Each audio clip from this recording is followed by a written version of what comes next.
జనాలు కూడా హర్షించారు. పాపం నిన్న ఆయన ఇచ్చినటువంటి స్టేట్మెంట్లో చేతి గీతలు తీసేస్తాము, గీతలు రుద్దేస్తాము, పిసిగేస్తాము, గొంతు పిసిగేస్తాను నా కొడకల్లారా అని చెప్పులు చూపించినప్పుడు పాపం నేను ఎక్కడ పడుకొని నిద్రపోయారో నాకైతే తెలియదు. కానీ ఇవాళ ఒక డిప్యూటీ సీఎం ఒక పదవిలో ఉండి మీరు ఏం చెప్పాలని ఏం చెప్తారు సార్? ఆయన ఇంతకన్నా తోలు తీసేస్తాను, తాట తీసేస్తాను, కూర్చోబెడతాను, లేకపోతే మీ చేతి గీతలు తీసేస్తాను అని అంటే ఏంది ఉద్దేశం? ఆయన ఏ విధంగా ఆలోచించి లేకపోతే ఆయన క్యాడర్కి ఏం చెప్తున్నారు? ఆయన కదా ఇప్పుడు గతంలో కూడా ఆయన ఏం చెప్పారు అని అంటే, అరే మా యువత అంతా బైకులు రైజ్ చేసి హడావుడి చేసేస్తుంటారు, స్టంట్ స్కూల్స్ పెట్టండి అని చెప్పినటువంటి వ్యక్తి దగ్గర నుంచి ఇంతకన్నా ఏం మాట్లాడతారు?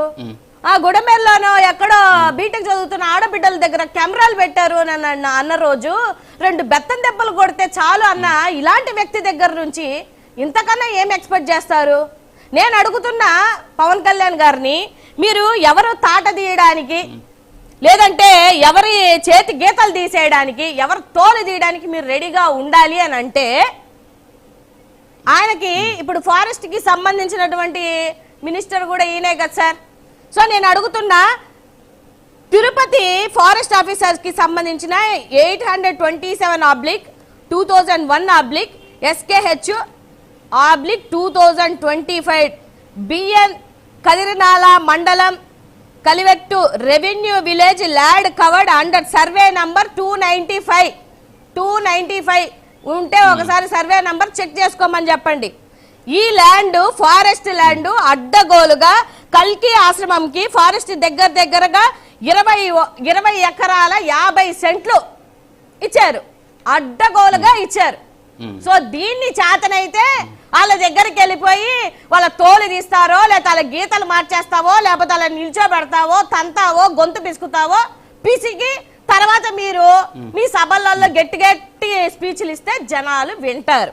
రెండోది, తిరుపతి జిల్లా సూలూరుపేట డివిజన్ లో వరదాయపాలెం చంద్రపాలెం సమాచార చట్ట ప్రకారం కల్కి భవనానికి మాకు ఎటువంటి సంబంధం లేదు. దగ్గరగా 40 ఎకరాలు ఫారెస్ట్ ల్యాండ్ ని దోపిడీ చేసుకున్నారు వీళ్ళు. ఇక్కడికి వెళ్ళి మీరు తోలు తీస్తారో, తాట తీస్తారో, గీతలు మారుస్తారో చెయ్యండి. అంతేకాకుండా పద్మావతి ఘాట్ E3 రెస్టారెంట్ అది ఎక్కడ ఉందంటే మన విజయవాడలోనే ఉంది. మరి ఈ అనలిస్ట్ కూడా అక్కడే ఉంటారు, ఆయనకు కూడా తెలుసుందో లేదో నాకు తెలియదు. కానీ 5 లక్షలు సబ్లీజ్కి తీసుకొని ఒక నది ఫ్లోని ఆపేసి అక్కడ రెస్టారెంట్ కట్టేసి, ఆయన హైదరాబాద్ లో ఉంటాడు ఆ బిల్డరు. ఆయన ఇలా కార్యక్రమానికి ఈ జనసేన పార్టీకి సంవత్సరానికి వస్తే 1-2 కోట్లు ఇచ్చేస్తుంటాడు అనమాట. సో ఇలాంటి వాళ్ళకి ఇక అక్కడున్న లోకల్ ఎమ్మెల్యేలని కూడా చేసి మున్సిపాలిటీ ఘాట్ మొత్తాన్ని మేనేజ్ చేసి దగ్గరగా 1-2 కోట్ల నుంచి ముడుపులు అందజేసి మీరు రాజ్యాలు చేస్తుంటే, మీరు వచ్చి నీతి కబుర్లు చెప్తుంటే ఇట్టంటోలా తాట దిగవయ్యా. మీరు డిప్యూటీ సీఎం పదవిలో ఉన్నావు కదా. అంతేకాకుండా మీ యలమంచిలి ఎమ్మెల్యే ఉత్తరాంధ్రలో ఆయన సొంత నియోజకవర్గంలోనే తరిమితే ఎందుకు తరిమారో కనుక్కొని అప్పుడు మీరు తాట తీసినా, అప్పుడు మీరు తోలు తీసినా, అప్పుడు చేతి గీతలు తీసేసినా జనాలు హర్షిస్తారు. మీరు ఇవాళ డిప్యూటీ సీఎం పదవిలో ఉండి మీ నియోజకవర్గంలోనే దళితుల్ని బహిష్కరిస్తుంటే ఇప్పుడు వరకు బహిష్కరించినటువంటి వ్యక్తి తోలు తీసావా? పోనీ అక్కడికి వెళ్ళావా? అక్కడికి పరామర్శించావా? లేనప్పుడు జరిగేప్పుడు సార్ జరిగింది ఎస్సీ కమిషన్ దగ్గర ఉంది. అది జరిగి ఎన్ని రోజులు అవుతుంది? నీ నియోజకవర్గ ప్రజల మీద నీకు బాధ్యత లేదు. ఇప్పుడు మీరు ఇందాక అన్నారు కదా ప్రజల బాధ్యత ఉందా పవన్ కళ్యాణ్ గారికి అంటే, ఏం బాధ్యత ఉంది? నేను లెక్కల ప్రకారం చెప్తున్నా. ఇవి మీరు చేతనైతే చేసిన తర్వాత అప్పుడు జనాల మధ్యకు వచ్చి మనం నీతి సూక్తులు ఎన్ని చెప్పినా కూడా జనాలు వింటారు.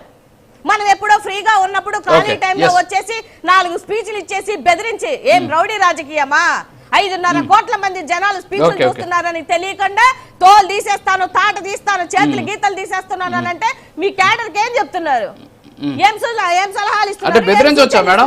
ఇప్పుడు పీపీపీ కాదు మేడం, ఇప్పుడు పీపీపీ మోడ్లో ఎవరైనా సరే మెడికల్ కాలేజీలు తీసుకుంటే వాళ్ళు అంతు చూస్తాం, కేసులు పెడతాం అని చెప్పేసి మాజీ ముఖ్యమంత్రి గారు జగన్మోహన్ రెడ్డి గారు బెదిరించవచ్చు అంటారా?